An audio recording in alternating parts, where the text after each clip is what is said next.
కార్తీక దీపం 2 కార్తీక దీపం 2 సీరియల్ ఈ రోజుటి ఎపిసోడ్ ఎక్స్‌ప్లనేషన్ అంటే ఈ రోజు ఏం జరిగిందో చూద్దాం. ఈ రోజు అంటే నవంబర్ 4వ తేదీ 2025 సంవత్సరం. ఇంకా ఎపిసోడ్‌లోకెళ్తే జోష్న పారిజాతం అయితే నేను చెప్పాను కదా! జోష్నకైతే ఒకళ్ళు ఒక కట్టేశారని. ఇంకప్పుడైతే పారిజాతం చెప్తా ఉండిద్ది.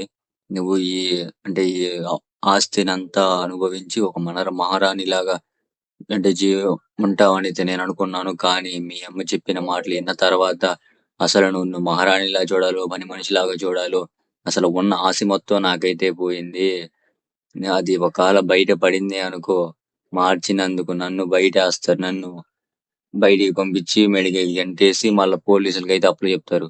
నన్ను ఒక రకం అనుకోవచ్చు. నిన్నేం చేస్తారో ఊహించుకుంటుంటేనే భయం పడుతుంది. ఎందుకంటే పెంచిన మమకారం కొంచెమన్నా ఉండిద్ది కదా! అప్పుడు ఆ దాసు గారిని పిలిచి ఆ దాసు కూతురు నువ్వే అని దాసుని అప్పగించి అప్పుడు అసలైన యువరాణి కోసం వేట మొదలవుతది.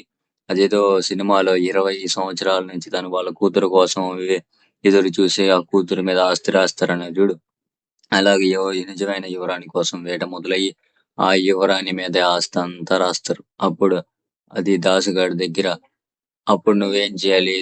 ఏసీ కార్‌లో తిరగలేవట. ఇప్పుడు తిరుగుతున్నట్టు అంతా ఏసీ కార్‌లో తిరగలేవు. ఎందుకంటే ఆ దాసుగాడి దగ్గర ఉంది కనీసం 4 కండవాలు కూడా లేవు. అప్పుడు నువ్వేం చేయాలి? చదువుకున్న సర్టిఫికేట్స్ పట్టుకొని అమ్మ ఉద్యోగం, అయ్యా ఉద్యోగం, అయ్యా అమ్మ అయ్యా అంటే బతిమిలాడుకుంటా తిరుగుతా ఉండాలి. అందుకే చెప్తున్నా. అంటా ఉండిద్ది. అప్పుడు జ్యోత్స్న అనిద్ది, "గ్రణి అదేంది గ్రణి అలా అంటావు" అంటా ఉండిద్ది.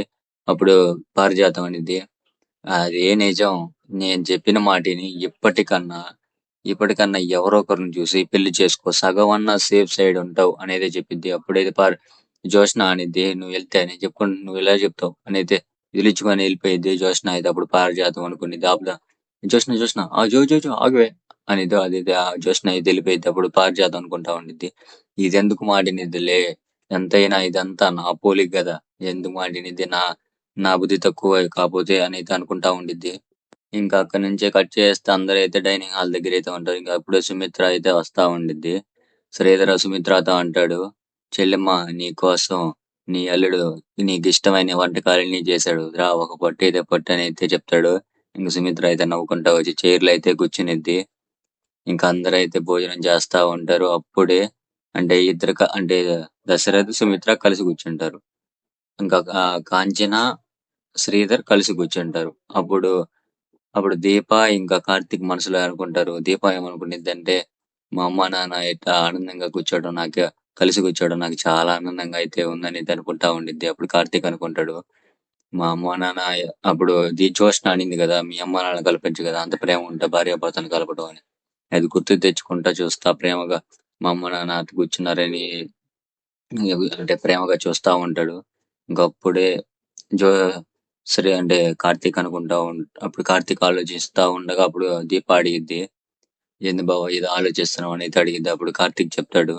"మా అమ్మ నాన్న ఎప్పుడు కూడా కలిసి కూర్చున్నారు గానీ దూరం దూరంగా కూర్చున్నారు. ఇప్పుడే మొదటిసారి పక్కన పక్కన కూర్చున్నారు. చూస్తుంటే నాకు చాలా ఆనందంగా అయితే ఉంది" అనైతే అనుకుంటా ఉంటాడు. ఇంకప్పుడైతే ఇద్దరు చాలా సంతోషిస్తా ఉంటారు.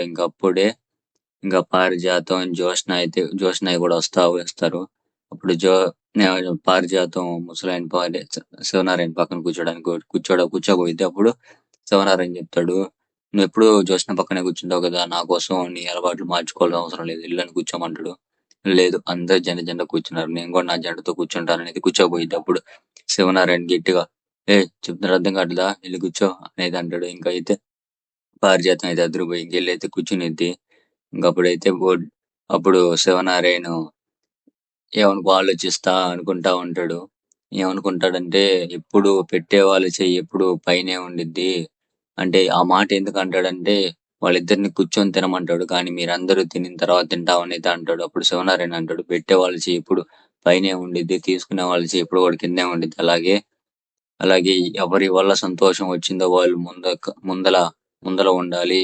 ఎవరి వల్ల సంతోషానికి కారణం వాళ్ళు ముందుండాలి అనైతే అంటాడు. ఇంకప్పుడైతే దీపాని, కార్తీక్‌ని అయితే కూర్చోమనైతే అంటాడు. ఇంక దీప అయితే సుమిత్ర, దశరథ్ పక్కనైతే కూర్చునిద్ది.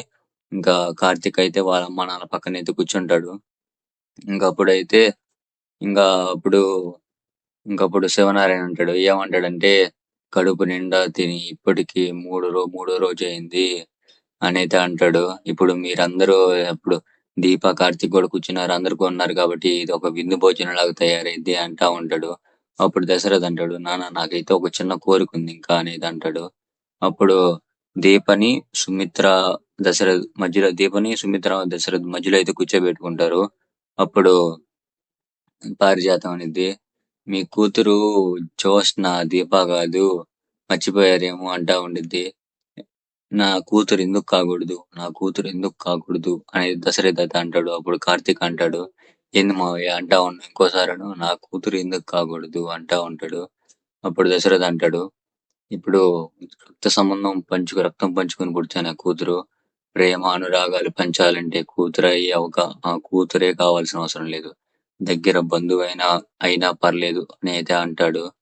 ఇంకప్పుడైతే పారిజాతం అనిద్ది ఏమనిద్దంటే, దీపని సుమిత్ర కాపాడింది, దీపని సుమిత్ర కాపాడింది, సుమిత్రని దీప కాపాడలేదు అనేది అనిద్ది. అప్పుడు దశరథ్ అంటాడు, నువ్వు కాపాడిందని చూస్తున్నావు పిన్ని, కానీ నేను జీవితాన్ని ఇచ్చింది చూస్తున్నాను, ఒకరి జీవితాన్ని ఇచ్చింది చూస్తున్నాను. నా చెల్లి చెప్పింది, దీప నా భార్యని కన్న తల్లిలాగా ఆ 3 రోజులు చూసుకుందనైతే, దానికి థ్యాంక్స్ అని చెప్తే సరిపోయిద్దా, ఇంకా ఏదో ఒకటి చేయాలి, ఇంకా ఏదన్నా చేయాలి అని అయితే అనుకుంటా ఉంటారు. ఇంకప్పుడే జ్యోత్స్నకైతే దిమ్మ తిరిగిపోయి మైండ్ అంతా ఆలోచనలు అయితే పడిపోయింది. అప్పుడు అనుకుంటా ఉండిద్ది, ఇప్పుడు మా నాన్న మీద నాకు మా డాడీ మీద నాకు అనుమానం వస్తుందని అయితే అనుకుంటా ఉండిద్ది. ఇంకప్పుడైతే అందరైతే ప్రశాంతంగా అయితే భోంచేస్తా ఉంటారు. ఇంకా అప్పుడే ఇదంతా అయిపోయిన తర్వాత అప్పుడు పారిజాతం ఏదో ఒక మాట తూలిద్ది కదా ఎట్టైనా. ఇంకా ఆ మాట తోలటంలో, ఆ మాట ఎందుకు తూలిద్దంటే, శ్రీధరు అంటే వాళ్ళ మామయ్యకి అంటే శివనారాయణకి అంటే గోంగూర పచ్చడి బాగుంది తినండి అని తీపోతాడు. అప్పుడు కాంచన చెప్పిద్ది, ఒక దాంట్లో నువ్వులుంటే మా నాన్నకి పడదు అని అయితే చెప్పిద్ది. అదిని అదినిన తర్వాత అప్పుడు శివనారాయణ కార్తీక్‌తో అంటాడు, చూసావా మనోడా, నా గురించి మా కూతురికి చిన్న విషయం కూడా బాగా తెలుసు అని అయితే అంటాడు. అప్పుడు కార్తీక్ అంటాడు, నీ కూతురికైనా నీకు కూడా నీ కూతురు గురించి చిన్న విషయం కూడా తెలుసులే తాత, కాకపోతే మీరు మీ ప్రేమల్ని లోపల దాచుకుంటారు అని అయితే అంటాడు.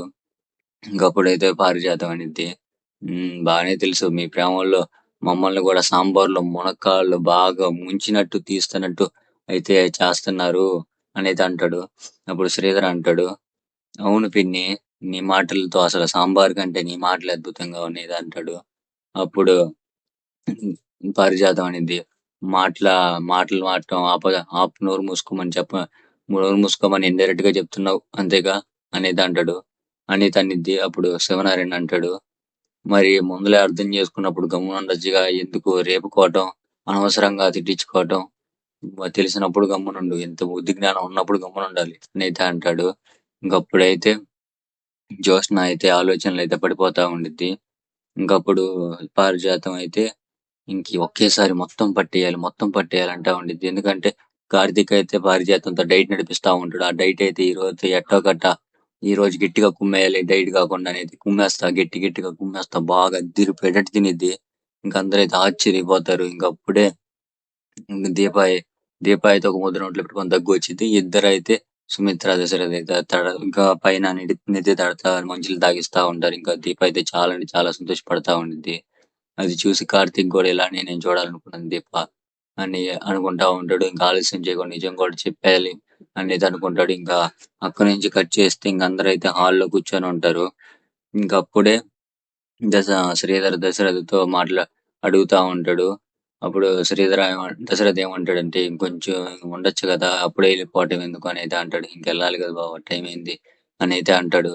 ఇంకప్పుడే శివనారాయణ కాసేపు ఆగండి అనేది వెళ్ళి బట్టలు అయితే తీసుకొస్తాడు అందరి కోసం. అయితే బట్టలు అయితే అందరికి పంచేస్తాడు, అందరికైతే ఇస్తాడు. ఇంకా శ్రీధర్, కాంచన అయితే వాళ్ళ మామయ్య అంటే శివనారాయణ దగ్గర ఆశీర్వాదం తీసుకుంటారు. అలాగే దీప, కార్తీక్ కూడా ఆశీర్వాదం అయితే తీసుకుంటారు. అక్కడైతే మొత్తం అయితే బాగానే జరిగిద్ది. ఇంకప్పుడే ఇప్పుడు జ్యోత్స్న కాదు, అది ఆ మాట ఎందుకు అనాల్సి వచ్చిందంటే, శివనారాయణ దీని తర్వాత మంచి పార్టీ అరేంజ్ చేయబోతున్నాను, దానికి ఇప్పుడు శ్రీధర్ నీ ఫ్యామిలీ కూడా తీసుకురా అనేది అంటాడు. నా ఫ్యామిలీ ఇల్లే కదా, ఇక్కడే ఉన్నారు కదా అంటే, కాదు ఇది పెద్ద ఫ్యామిలీ, చిన్న ఫ్యామిలీని కూడా తీసుకురా అనేది అంటాడు. అప్పుడైతే శ్రీధర్‌కయితే ఏం అర్థం కాదు. అప్పుడు జ్యోత్స్న అనిద్ది, అదే కావేరి పిన్ని అనేది అనిద్ది. నువ్వంత విడమర్చి చెప్పాల్సిన అవసరం లేదు. వాళ్ళకి తెలుసు. వాళ్ళందరికీ అర్థమైంది అనైతే అంటాడు. ఇంకా శివనారాయణ అయితే ఇంక అందరైతే సంతోషంతో అయితే ఉంటారు. ఇంకా దీపక్ అయితే ఒక క్లోజప్ అయితే ఏస్తారు. ఇంక ఈ రోజు ఎపిసోడ్ అయితే ఇంతవరకు అయితే ఉండిద్ది. ఎక్స్‌ప్లనేషన్ ఖచ్చితంగా నచ్చింది అనుకుంటున్నాను. ఎక్స్‌ప్లనేషన్ నచ్చితే ఖచ్చితంగా సబ్స్క్రైబ్ చేసుకోండి. బెల్ ఐకాన్ ప్రెస్ చేయండి. అలాగే లైక్ బటన్ కూడా ప్రెస్ చేసేయండి. మర్చిపోకండి బెల్ ఐకాన్ ప్రెస్ చేసి చాలా మందికి మీకు ఎప్పుడు అప్డేట్స్ అప్లోడ్ అయితే వస్తుంటే ఇంకా లైక్ బటన్ ప్రెస్ చేసి చాలా మందికి రీచ్ అవ్వడానికి ఛాన్స్ ఉండిద్ది. సబ్స్క్రైబ్ చేస్తే నాకు కొంచెం అంటే కొంచెం సపోర్ట్‌గా అయితే ఉండిద్ది. నా వల్ల ఇప్పుడు నాకంటూ కొంచెం సపోర్ట్ ఉందని అయితే నేనైతే అనుకుంటాను.